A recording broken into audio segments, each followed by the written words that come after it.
મુખ્યમંત્રી ભૂપેન્દ્રભાઈ પટેલની ઉપસ્થિતિમાં ગાંધીનગર ખાતેથી હેલ્થ ડિપ્લોમસી અંગે સંવાદનો પ્રારંભ કરવામાં આવ્યો છે। ગાંધીનગરના આઈઆઈપીએચ ખાતે હેલ્થ ડિપ્લોમસી અંગે સંવાદનો પ્રારંભ થયો છે તો ભારતે કોરોના કાળમાં વડાપ્રધાન નરેન્દ્રભાઈ મોદીના નેતૃત્વમાં 100 કરતાં વધુ દેશોને વેક્સિન અને મેડિસિન પહોંચાડી અને વિશ્વ મિત્રની ભાવના વધુ પ્રબળ બનાવી છે।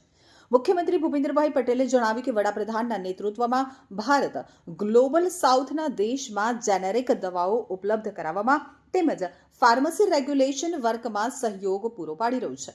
આ સંવાદનો મુખ્ય હેતુ ગ્લોબલ સાઉથ દેશોમાં ભારતીય નીતિઓ અને શ્રેષ્ઠ પ્રણાલીઓમાં સંભવિત યોગદાન ઉપર ચર્ચા મંથન કરવાનું છે।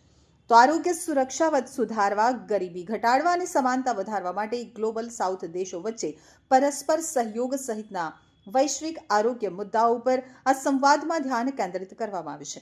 આ પ્રસંગે મુખ્યમંત્રીએ જણાવ્યું હતું કે વડાપ્રધાનના નેતૃત્વમાં ભારત ગ્લોબલ સાઉથના દેશોમાં જેનેરિક દવાઓ ઉપલબ્ધ કરાવવામાં તેમજ ફાર્મસી રેગ્યુલેશન વર્કમાં સહયોગ પૂરો પાડી રહ્યું છે।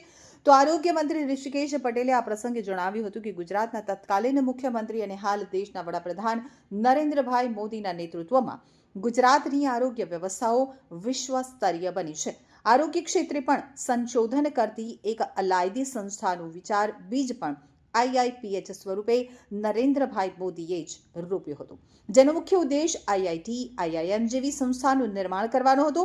આજે આઈઆઈપીએચ એ આરોગ્ય ક્ષેત્રે તેના સંશોધન કાર્ય થકી સમગ્ર દેશમાં નામના મેળવી છે, તેમ મંત્રીશ્રીએ ઉમેર્યું હતું।